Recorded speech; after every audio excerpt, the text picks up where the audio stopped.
शिक्षक मित्रांनो नमस्कार. सध्या आपलं शालेय पोषणाच्या ऑनलाईन लेखापरीक्षणाचं काम चालू आहे. प्रथमतः ऑफलाईन माहिती आपण तयार केली असेल, नंतर ती ऑनलाईन भरली असेल आणि नंतर फायनल सबमिटसुद्धा आपण केलेलं असेल. मित्रांनो, या बाबतीतले सगळे व्हिडिओ मी यापूर्वी तुम्हाला दिलेले आहेत. ऑफलाईन माहिती तयार कशी करावी, त्यानंतर ती माहिती ऑनलाईन कशी भरावी, हे 2 मोठे व्हिडिओ होते.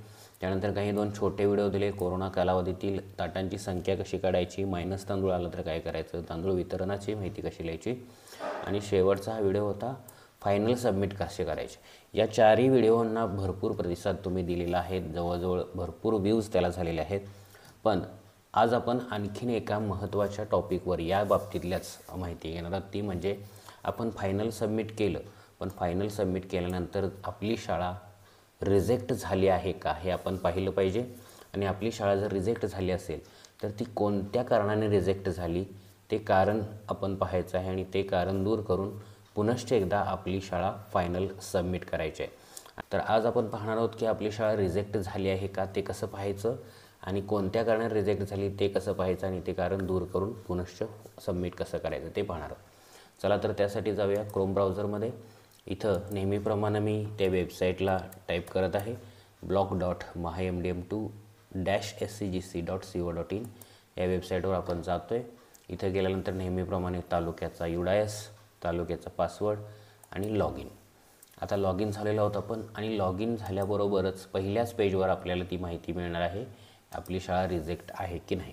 इथं बघू शकता आपला तालुका आहे तो इथे लाल रंगामध्ये आलेला असतो. त्यानंतर या ठिकाणी जी माहिती आहे त्यामध्ये इथं ऑल स्कूल म्हणजे या तालुक्यातील शाळा किती आहेत, अजून माहिती अजिबात न भरलेल्या शाळा किती आहेत, त्यानंतर पूर्ण माहितीवरून सबमिट केलेल्या शाळा किती आहेत ते इथं दिसतंय आणि या सबमिट केलेल्या शाळांपैकी रिजेक्ट झालेल्या शाळा किती आहेत हे इथं पाहायला मिळते. तर बघू शकता 64 शाळांनी माहिती भरलेली आहे, पण त्यातल्या जवळजवळ 36 शाळा काय झालेल्या आहेत, रिजेक्ट झालेल्या आहेत. याचाच अर्थ या 36 शाळांनी काय करायला पाहिजे, आपली शाळा ओपन करून पुनश्च एकदा आपली काय माहिती चुकलेली आहे ते पाहून ती बरोबर करावी लागणार आहे.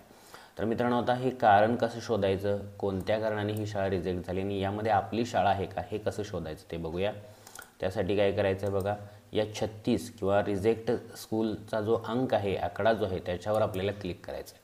इथं क्लिक केल्यानंतर ह्या सगळ्या रिजेक्ट झालेल्या शाळा तुमच्यासमोर येतील आणि यामधून आपली शाळा आहे का कसं शोधायचं, तर या UDISवरून आपल्याला शोधायचं आहे. इथं UDIS तुम्ही बघू शकता, इथे सगळ्यांचे UDIS आहेत आणि या UDISमध्ये जर आपला शाळेचा UDIS असेल तर समजायचं की आपली शाळा रिजेक्ट झालेली आहे. आणि मित्रांनो बघू शकता की तिथं कारणंसुद्धा दिलेली आहेत प्रत्येक शाळेच्या समोर का ती शाळा रिजेक्ट झालेली आहे. या शाळेंनी कोणती गोष्ट चुकवलेली आहे ज्यांनी ही शाळा रिजेक्ट झाली आहे. आता इथं एक तुम्हाला सांगतो बघा, हा जो UDIS आहे यांची शाळा रिजेक्ट का झाली, तर ओनली डिक्लेरेशन फॉर्म फाउंड. याचाच अर्थ काय, यांनी फक्त डिक्लेरेशन फॉर्म म्हणजे संपूर्ण PDF अपलोड न करता त्या PDF मधला जो शेवटचा मुख्याध्यापकांच्या सही शिक्क्याचा जो फॉर्म आहे तेवढाच अपलोड केलेला आहे. मी तुम्हाला मागच्या फायनल सबमिटच्या व्हिडिओमध्ये सांगितलं होतं की संपूर्ण PDF पहिल्या पानापासून शेवटच्या पानापासून जे काही 9, 10, 11 कोणाचे 11 होतील, कोणाची 12 पानं होतील पुरवणी जोडल्यामुळं, तो संपूर्ण PDF अपलोड करायचा होता. पण काहींनी फक्त जे मुख्याध्यापकांचं पत्राचं पान आहे तेवढंच अपलोड केलेलं आहे. त्यामुळे यांची शाळा काय झालेलं आहे, रिजेक्ट झालेली आहे. यांचाही तोच प्रॉब्लेम आहे. त्यानंतर इथं बघा या शाळेचं काय झालेलं आहे, in cash bank statement of all ears transaction year not mentioned.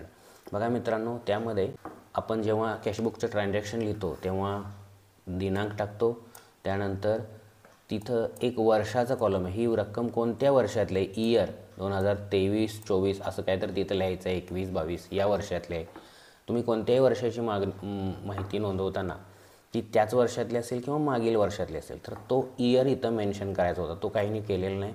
त्यामुळं काहींची शाळा रिजेक्ट झालेली आहे. अजूनही बघूया आपण काही शाळा का रिजेक्ट झालेल्या आहेत. वरती पहिल्यापासून येऊया.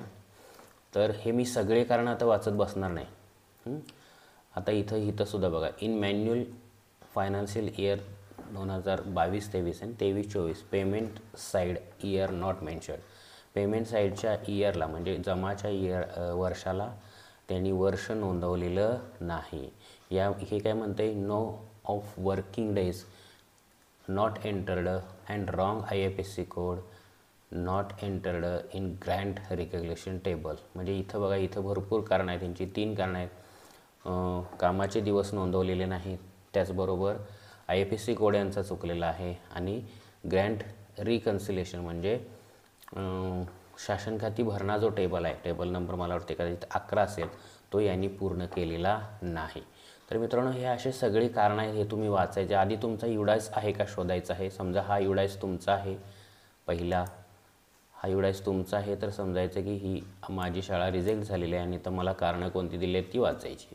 कारण इंग्रजीमध्येच मिळणार आहे, त्याचा तुम्ही व्यवस्थित अर्थ लावून काय करायचं आहे, ते कारण दूर करायचं आहे. त्यासाठी काय करायचं बघा, परत एकदा तुम्ही हे आता मागं जायचं. इथं मी मागं जातो, परत एकदा लॉग इन करतो आणि जी शाळा रिजेक्ट झालेली आहे त्या शाळेने काय करायचं, परत आपल्याला लॉग इन करायचं.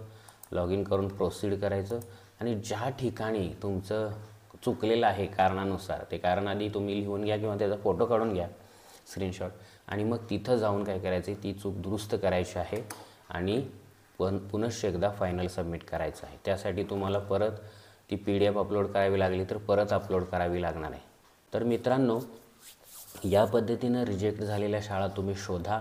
त्यानंतर त्या शाळा शोधल्यानंतर त्यांच्यासमोरची कारणं तुम्ही वाचा आणि कारणं वाचून तुमची शाळा परत एकदा लॉग इन करून ती सगळी कारणं दुरुस्त करा आणि पुनश्च एकदा फायनल सबमिट करा. आपण एकदा पुनश्च बघूया की आपण अपलोड केलेली PDF तशीच राहते की पुन्हा एकदा अपलोड करायला लागते. परत एकदा त्या शाळेकडे जातो मी, म्हणजे जेणेकरून आपल्याला एकाच व्हिडिओमध्ये सगळी माहिती. तर इथं बघा, फाईल आपण जी भरली होती ती सुद्धा इथून गायब झाली आहे. म्हणजे याचा अर्थ काय करायला लागणार आहे, पुनश्च एकदा तुम्हाला सगळी दुरुस्ती केल्यानंतर इथून फाईल चूज करून पुन्हा फायनल सबमिशन करावं लागणार आहे. तर मित्रांनो, अतिशय महत्त्वाची माहिती आहे. आपण आपलं फायनल सबमिशन करून निवांत झाला असाल तर तसं होऊ नका. इथं या, आपली शाळा रिजेक्ट झाली का पहा, पुनश्च एकदा त्या चुका सगळ्या दुरुस्त करा आणि पुनश्च एकदा PDF अपलोड करून फायनल सबमिट करा. तर मित्रांनो, माहिती कशी वाटली मला नक्की खाली लिहून कळवा. जास्तीत जास्त लाईक आणि शेअर करा. भेटूया पुढच्या व्हिडिओमध्ये. तोपर्यंत take care and good bye.